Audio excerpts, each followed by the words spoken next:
Hello. Anyway, in this video, I'll be covering a bit of an introduction into Shopify itself as a whole. I'll be including the advantages of using this and the disadvantages.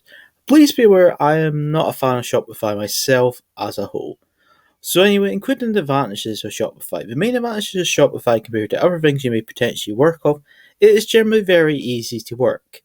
In this sense, you don't really need any training in most cases to be able to do well using Shopify with regard to selling products for how easy it works.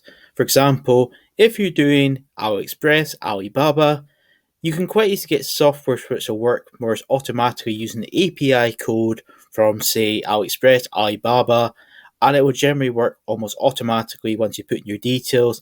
For example, if we typed in the word blue t-shirt, it'll find the product for you, then it'll insert into your site, including whatever profit percentage you want or whatever sales price you want.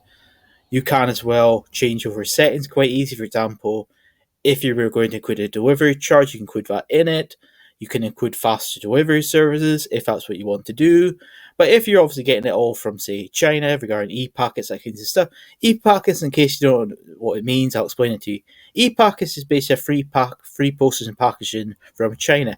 Now, I'm not too sure exactly if that still exists anymore, as I haven't really done it in a while, but the idea behind it in the past was, you could order something from, say, China. For example, you could order a computer part, you could order clothing or something else, and it would get to your house or your customer's house completely for free.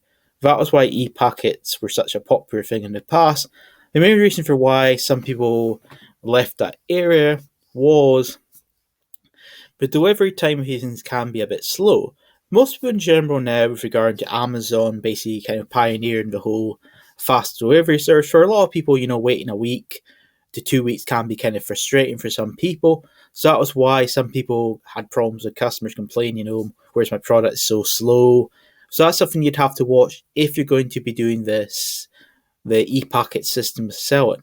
But you can get around that problem by simply ordering the products to, say, your house or a place you can store your products, and then obviously doing the posting and packaging yourself. You can do it simply your own self. You can pay a company to do it, depending, of course, what your preference is in regards to this. You can also, as well, on Shopify itself, have a blog section. People often don't think about it, but it can be quite an effective way to make it more easy for you to rank in Google, or simply just have content on your site regarding if you've got a health site and you're selling health products. You could do a long article about it, for example, 1,000 words, but say Mazuka Honey if you're selling that. You could do 1,000 words about, say, an acne product. You could have a 1,000-word article about, say, a brand you're promoting, such as, say Nike, Reebok, Gucci, or whatever brand of products you're promoting. If you're going to be doing that sort of things, it can be effective to have a blog in place. You will also find as well, in regards to setting it up, it will generally be very easy in most cases regarding, you just change the name over to the Shopify stuff and that will generally work. Or you can, if you want to, you can buy the domain through Shopify itself. It can cost a wee bit more in some cases, but it's not going to break your bank if you do that itself through Shopify itself. And that's basically what I would say the main advantages covered in regard to Shopify itself as a whole. Now, the disadvantages of Shopify are quite a lot. One of the things I've never heard anyone ever say positive about Shopify is the customer service. The customer service in Shopify, I don't know why, but it is incredibly bad. To show you how bad it was, when I used it about 8 years ago, please note, this is not a joke, this is true, exactly what the guy said to me. So anyway, I was asking a guy about something about websites, and the guy said to me, "What is a website?" And I was like, "Are you joking?" The guy was serious, and it just blew my mind how someone could be so inconfident and actually say that.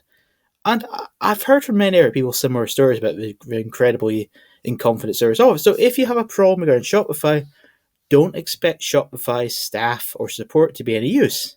Now, maybe there's some people good now, I don't know, but I've never heard of anyone say anything positive about Shopify. The support of the team is terrible, the worst I've ever experienced.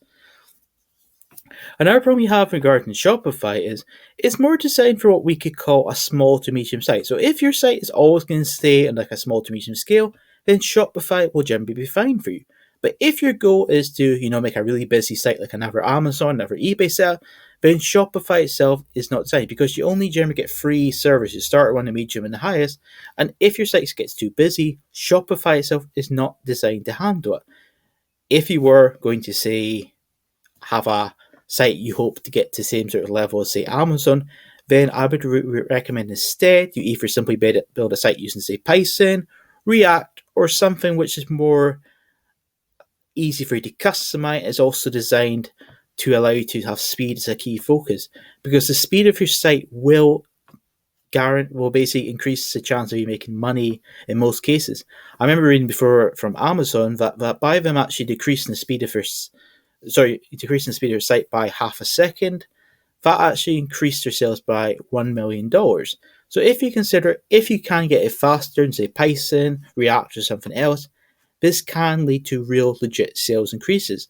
So this is why it can be very important to pick the right thing to use to start with, so then it's more easy for you to make money later on.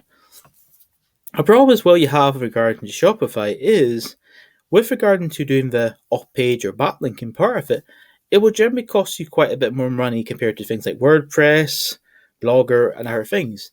For example, if you were to, say, be able to spend $1,000 in regards to rank up a site in, say, WordPress, to get the same job done on Shopify, you're talking around about double the price, or even potentially more. Now, there's exceptions to all rules, of course, but you're about double. So you have to work, if you want to use Shopify, it will generally cost you more money in regards to the link building costs, because the on-page factors of Shopify are often not the best.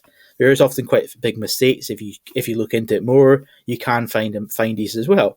So if you're going to do it, be aware it may cost you more money with regard to link building compared to something like WordPress or something like Python, Blogger, or something else.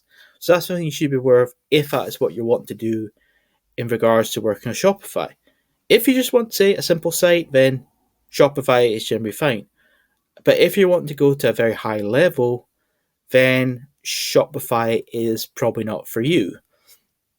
Another problem you can have as well in regard to Shopify itself is very bad at what we call customization. In a sense, it's very hard to sort of make big changes to try and make it run better, more effective, and that sort of stuff. So that's something you might find quite messy with it.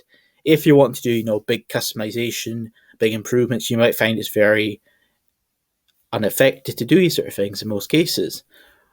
And also as well, if you're not willing to, say, spend quite a lot of money in software for it, it may not be the best for you, because it can in some cases you might be spending, say, you're spending $60, for example, purposes on, say, hosting with them.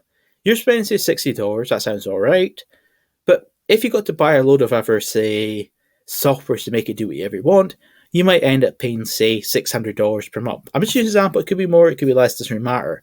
But to get it to do certain things, it can be quite bad, in the sense of free software you can try to work with. They often don't work well, or are really bad designed. You can also find as well, in quite a lot of cases regarding these sort of softwares for it, I found in Shopify particularly they seem to always get discontinued. So that can be an issue in regards to running your Shopify site. I will be making another more advanced video about Shopify itself regarding sort of sales sort of stuff more, but that's basically my thoughts. And also as well, I'm not really a fan of Shopify, but if you want to use it, then go for it. Anyway, so thanks, bye.